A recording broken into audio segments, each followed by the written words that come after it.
எல்லாருக்கும் வணக்கம். Welcome back to our channel. So இந்த வீடியோ பார்த்தீங்கன்னா எடுத்து ரொம்ப நாள் ஆகிடுச்சுங்க. எடிட் பண்ணி வாய்ஸ் ஓவர் கொடுக்கறதுக்கு ரொம்ப நாள் ஆகிடுச்சு. ஸோ அதனால தான் இப்போ வந்து போஸ்ட் பண்ணுறேன். ஸோ இந்த வீடியோ பிடிச்சிருந்தா கண்டிப்பாக வந்துட்டு பார்த்துட்டு உங்களுக்கு பிடிச்சிருந்தா மட்டும் சப்போர்ட் பண்ணுங்கள். ஸோ இந்த வீடியோ என்றைக்கு வந்து எடுத்தேன்னு பார்த்தீங்கன்னா பேக் டு ஸ்கூல் ஓப்பன் பண்ணாங்க இல்லையா, ஃபஸ்ட் டே ஸ்கூல் பிள்ளைங்க போனாங்க இல்லையா, அன்றைக்கி எடுத்த வீடியோ தான். ஸோ இது வந்து பார்த்திங்கன்னா என்னுடைய மார்னிங் ரொட்டீன் வந்து ஷேர் பண்ணியிருக்கேன். ஸோ குழந்தைங்களுக்கு என்ன லன்ச் கொடுக்குறேன், என்ன பிரேக்ஃபாஸ்ட், அப்புறம் என்னென்னலாம் பேக் பண்ண சொல்லிவிட்டு இதில் வந்து காமிச்சிருக்கேன். இந்த வீடியோ பிடிச்சிருந்தா மறக்காமல் வந்துட்டு சப்போர்ட் பண்ணுங்கள். இன்றைக்கி வந்து எங்கள் வீட்டு குட்டீஸ் வந்து பார்த்திங்கன்னா வந்துட்டு ப்ரீகேஜிலேருந்து எல்கேஜி வந்து போக போகிறாங்க. ஸோ இன்றைக்கி வந்து ஃபஸ்ட் டே ஸ்கூல். அவன் வந்து எப்படி ரியாக்ட் பண்ணுவான், அழுவானா என்னன்னு தெரியல. சரி, ஒரு 1 வீக் முன்னாடியே வந்துட்டு புக்கெலாம் வந்து கொடுத்துட்டாங்க. அதெல்லாம் வந்துட்டு புக் நோட்லாம் வந்து அட்டட் போட்டு எல்லாத்தையுமே ரெடியாக ப்ராப்பராக ரெடி பண்ணி வச்சாச்சு. ஸோ இன்றைக்கி என்ன பண்ணுவான்னு தெரியல. அவனை பற்றி யோசிக்கிட்டே வந்துட்டு மார்னிங் வந்து சமையல் செய்ய ஸ்டார்ட் பண்ணியாச்சு. பிரேக்ஃபாஸ்ட் வந்து பார்த்திங்கன்னா பீட்ரூட் தோசை, வேர்க்கடலை சட்னி பண்ணலாம் சொல்லிட்டு எல்லாத்தையுமே நைட்டே வந்துட்டு யோசித்து வச்சுட்டேன். இல்லைனா காலைல எழுந்துட்டு அதிபதியாக என்னடா சமைக்கிறதுன்னு யோசிக்கிறதுக்கு அது டைம் ஓட்டிடுமா. அதனால் நைட்டே வந்து யோசித்து வச்சுருவேன். ஸோ யோசிக்கலைன்னா எனக்கு தூக்கமே வராது. ஸோ ஒரு பிளான் போட்டோம்னா காலைல எழுந்து கடகடன்னு வந்துட்டு வேலையை வந்து ஸ்டார்ட் பண்ணலாம். ஸோ எல்கேஜி தான் போக போகிறேன். இருந்தாலுமே நான் வந்துட்டு இப்போ 5 மணிக்கு இருந்தால் தான் எனக்கு வேலைலாம் வந்துட்டு கரெக்டாக இருக்கும்.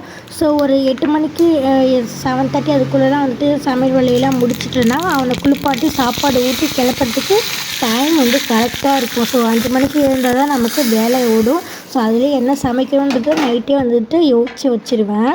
வந்து பார்த்திங்கன்னா சட்னி வந்து ரெடி பண்ணியாச்சு. ஸோ ஹஸ்பண்ட் வந்து பார்த்திங்கன்னா காலைல ஜூஸ் ஏதாவது போட்டு கொடுமா அப்படின்னு சொல்லியிருந்தாரு. ஸோ அவருக்கு வந்து கேரட் ஜூஸ் போடலாம் சொல்லிட்டு ரெடி பண்ணிகிட்டு இருந்தேன். ஸோ இப்போ வந்து பார்த்திங்கன்னா பசங்க இன்னுமே வந்து தூங்கிட்டு தான் இருக்காங்க. இன்றைக்கி ஃபஸ்ட் டேன்றதுனால எனக்கு அதே ஓடிட்டே இருக்க, அழுவானா என்ன பண்ணுவானே தெரில.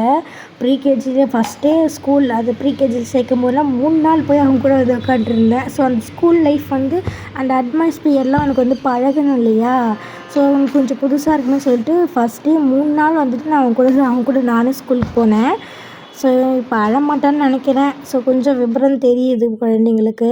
இப்போ வந்து ஜூஸ் போட்டதுக்கப்புறமா வந்துட்டு இப்போ வந்துட்டு பீட்ரூட் தோசைக்கு வந்து ரெடி பண்ணணும். ஸோ இப்போ வந்து பார்த்தீங்கன்னா ஒரு பீட்ரூட்டை வந்து நல்லா பொடியாக கட் பண்ணி மிக்ஸி ஜாரில் வந்து சேர்த்துக்கிட்டேன். என்னோடய பையன் வந்து பார்த்திங்கன்னா இந்த நட்ஸ் வகையெல்லாம் கொடுத்தா சாப்பிடவே மாட்டான். அதுவும் பாதாம், முந்திரி இதெல்லாம் கொடுத்தாலே அவன் சாப்பிட மாட்டான். அதனால் இந்த மாதிரி என்ன பண்ணுவேன்னா தோசை ஊற்றும் போது பாதாம் ஊற வச்சு அது கூட வந்து சேர்த்துப்பேன். இப்போ பீட்ரூட் தோசைக்கு வந்து பார்த்திங்கன்னா ஒரு 5 பல் பாதாம், அப்புறம் வந்து பார்த்திங்கன்னா ஜீரகம், 2 பல் பூண்டு தட்டி சேர்த்து நல்லா பேஸ்ட்டாக வந்து அரைச்சி எடுத்துக்கிட்டேன். இது அப்படியே வந்துட்டு நம்ம வந்து பார்த்திங்கன்னா தோசை மாவில் சேர்த்து நல்லா வந்துட்டு மிக்ஸ் பண்ணி எடுத்துக்கலாம். நான் இப்போ வரைக்கும் இப்படி தான் நட்ஸ் எல்லாம் சாப்பிட பண்ணிகிட்ருக்கேன். இது வந்துட்டு பாதாம், முந்திரி, ஏலக்காய் இதெல்லாம் பவுட்ரு பண்ணி பால் கொடுக்குறோம் இல்லையா காலைல குழந்தைங்களுக்கு, அதில் வந்து பவுடரில் வந்து மிக்ஸ் பண்ணி கொடுக்கலாம். நெக்ஸ்ட் சாப்பிடாத குழந்தைங்களுக்கு இந்த மாதிரி வந்து கொடுத்து ட்ரை பண்ணி பாருங்கள். இப்போ வந்து பார்த்திங்கன்னா பீட்ரூட் தோசைக்கு வந்துட்டு மாவு வந்து ரெடி பண்ணியாச்சு. ஸோ பீட்ரூட் வந்து அரைக்கிற பதத்தில் தான் இருக்குது. நல்லா பேஸ்ட் மாதிரி அரைச்சி தோசை மாவில் சேர்ந்து நல்லா கலந்து எடுத்துக்கோங்க. லன்ச்சுக்கு வந்து பார்த்திங்கன்னா வந்துட்டு பச்சை பயிறு சாதம் தான் வந்துட்டு பண்ண போகிறேன். இது வந்துட்டு ஓவர் நைட் வந்து நான் ஊற வச்சு எடுத்துக்கிட்டேன். பாருங்கள் எந்த அளவுக்கு நல்லா ஊறி வந்திருக்குன்னு சொல்லிட்டு.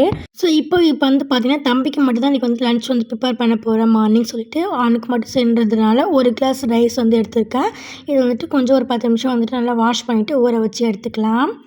ஸோ இந்த மாதிரி பயிர் வகை சாப்பிடாத குழந்தைங்களுக்கு இந்த மாதிரி ரைஸ் செஞ்சு கொடுத்து பாருங்கள், விரும்பி சாப்பிடுவாங்க. ஸோ நீங்கள் வந்து தம்பிக்கு மட்டும் தான் வந்து செய்ய போகிற லன்ச். ஏன்னா அவனுக்கு வந்துட்டு சாதம் வந்துட்டு கொஞ்சம் வெறுப்பாக இருக்கக்கூடாது, கொஞ்சம் குழைவாக இருந்தால் தான் குழந்தைங்க வந்து விரும்பி சாப்பிடுவாங்க. சரி சொல்லிட்டு தம்பிக்கு வந்து நீங்கள் ஃபஸ்ட்டு வந்து அவனுக்கு வந்து ரெடி பண்ணலாம் சொல்லிட்டு ரெடி பண்ணிகிட்டு இருந்தேன். ஸோ இப்போ வாங்க பச்சை பயிர் சாதம் எப்படி பண்ணலான்னு பார்க்கலாம். இப்போ ஒரு குக்கரில் வந்துட்டு பார்த்திங்கன்னா தேவையான அளவு ஆயில் வந்து சேர்த்துக்கிட்டேன். ஸோ இப்போ வந்துட்டு இதில் வந்துட்டு 1 ஸ்பூன் அளவு நெய் வந்து சேர்த்துக்கோங்க. இப்போ இதில் வந்துட்டு மிளகு ஜீரகம் வந்து ஆட் பண்ணிக்கோங்க. மிளகு ஜீரகம் பொரிஞ்சதுக்கப்புறமா 5 பல் பூண்டு, இஞ்சி வந்து தட்டி வந்து சேர்த்துக்கோங்க. அப்போ தான் வாசனை ஃப்ளேவர்ஃபுல்லாக இருக்கும். ஸோ இப்போ வந்து ஒரு கைப்பிடி அளவு சின்ன வெங்காயம் வந்து ஆட் பண்ணிக்கோங்க. சின்ன வெங்காயம் எல்லாம் வதங்கினதுக்கப்புறமா கொஞ்சமாக கருவேப்பிலை வந்து சேர்த்துக்கலாம். இப்போ வந்து பார்த்திங்கன்னா ஒரு சின்ன சைஸ் அளவு வந்துட்டு தக்காளி பழத்தை கட் பண்ணி இதில் வந்து சேர்த்துக்கோங்க. தக்காளி நல்லா வதங்கினதுக்கப்புறமா மஞ்சள்தூள், கொஞ்சமாக குழந்தைங்களுக்கு காரம் கம்மி, அவங்க எப்படி சாப்பிடுவாங்களோ அவங்களுக்கு ஏற்ற மாதிரி மிளகாய்த்தூள் வந்து சேர்த்துக்கோங்க. நான் வந்துட்டு தண்ணி மிளகாய்த்தூள் ஒரு பிஞ்ச் அளவு தான் வந்து சேர்த்துருக்கேன். தம்பி வந்துட்டு காரம் அதிகமாக சாப்பிட மாட்டான், அதனால தான். ஸோ இப்போ நல்லா எல்லாம் சேர்த்து நல்லா வதங்கினதுக்கப்புறமா 1 கிளாஸ் ரைஸுக்கு 2 கிளாஸ் அளவு தண்ணி வந்து எடுத்துக்கோங்க. தண்ணி நல்லா கொதிச்சு வந்ததுக்கப்புறமா இதில் வந்துட்டு உப்பு வந்து ஆட் பண்ணிக்கலாம். ஸோ இப்போ வந்து பார்த்திங்கன்னா வந்துட்டு நம்ம ஆல்ரெடி ஊற வச்சுருந்த பச்சை பயிறு அரிசியை வந்து இதில் வந்து ஆட் பண்ணிக்கலாம். ஆட் பண்ணி ஒரு கொதி வந்ததுக்கப்புறமா வந்துட்டு இதில் வந்துட்டு குக்கரை மூடி விசில் வந்து போட்டுடலாம்.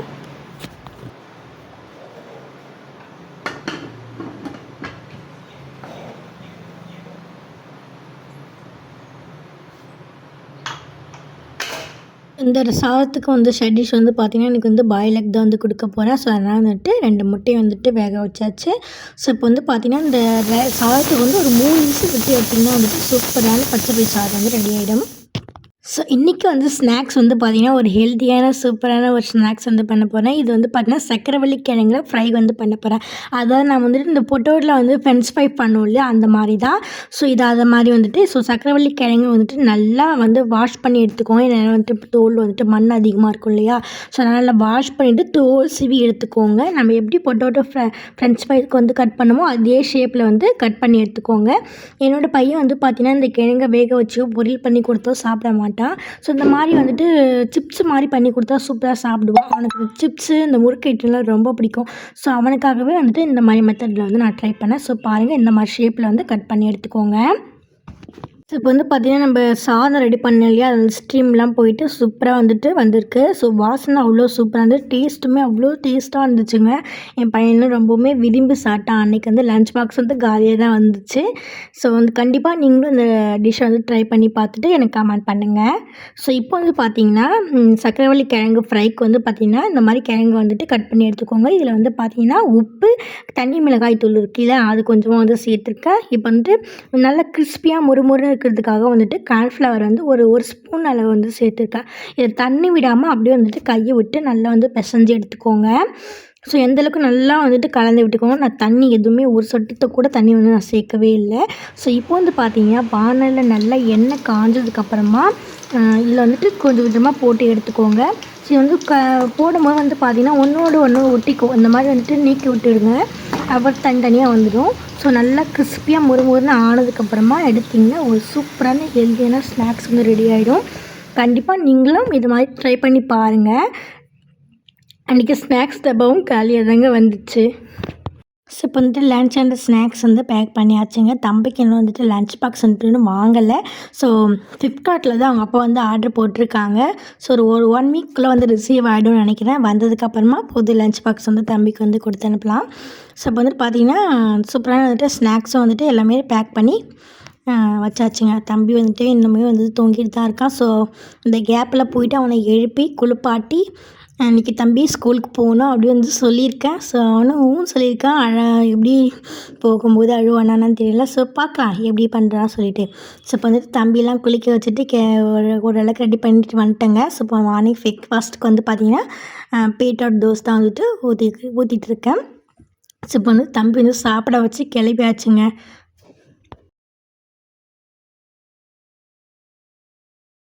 ஸோ அன்றைக்கி வந்து பார்த்திங்கன்னா வந்துட்டு ஸ்கூலுக்கு போகிறன்ற எக்ஸைட்மெண்ட்டில் தங்கச்சிக்கு பாய் சொல்லிட்டு கிஸ் பண்ணிவிட்டு போனார். ஸோ சுகமாக தான் போனார், நல்ல வேளை அழலை. ஸோ நல்லா செமத்தாக போயிருக்காங்க. அன்றைக்கி ஈவினிங் வந்து பார்த்திங்கன்னா வந்துட்டு ஷாப்பிங் போகலாம் சொல்லிட்டு வந்து என் ஹஸ்பண்ட் வந்து கூட்டிகிட்டு போயிருந்தாங்க. ஒரு 140 ரூபா கடை சொல்லிட்டு ஒரு ஸ்டால் மாதிரி வந்து போட்டிருந்தாங்க. ஸோ இங்கே இருக்கிற எல்லா ஐட்டமும் வந்துட்டு 149 தாங்க. ஸோ இந்த பேக் பார்க்க நல்லா தான் இருந்துச்சு. இதுவுமே 149 பேக், அப்புறம் டாய்ஸ், வீட்டுக்கு தேவையான என்னென்ன பொருள் இருக்கோ எல்லாமே வந்துட்டு 149 சொல்லிட்டு போட்டிருந்தாங்க. ஸோ நாங்கள் எல்லாத்தையும் போய் பார்த்தோம். எங்களுக்கு தேவையான 1-2 பொருளாக வந்து வாங்கிட்டு வந்துருந்தோம். ஸோ இந்த இட்லி குண்டா பாருங்கள், இவ்வளோ குட்டியோண்டு இருக்குது. ஸோ வந்துட்டு ஓப்பன் பண்ணி பார்த்துட்டு இருந்தேன். ஸோ இதில் இருக்கிற எல்லா ஐட்டமே வந்துட்டு 149 சொல்லி போட்டிருந்தாங்க. மெயினாக நாங்கள் எதுக்கு வந்தோம்னா தம்பிக்கு வாட்டர் பாட்டில், லஞ்ச் பாக்ஸ்லாம் அங்கே கிடைக்குமா, எதாவது நல்லா இருக்குமா சொல்லிட்டு வந்து பார்க்க வந்துட்டோம். ஸோ எதுவுமே எங்களுக்கு வந்து செட் ஆகலை. ஒரு கிளான்ஸ் வந்து சுற்றி பார்த்துட்டு வந்திருந்தோம். ஸோ அவங்க வந்து நைட் வேர் ட்ரெஸ்லாம் வந்து போட்டிருந்தாங்க. ட்ரெஸ் கலெக்ஷன் மட்டும் 200 ரூபா சொல்லிட்டு போட்டிருந்தாங்க. அவ்வளோதாங்க. இந்த வீடியோ வந்துட்டு நாங்கள் முடிச்சுக்கிறோம். ஸோ இந்த வீடியோ உங்களுக்கு பிடிச்சிருந்தா மறக்காமல் சேனல் லைக் பண்ணி சப்போர்ட் பண்ணுங்கள். பாய்.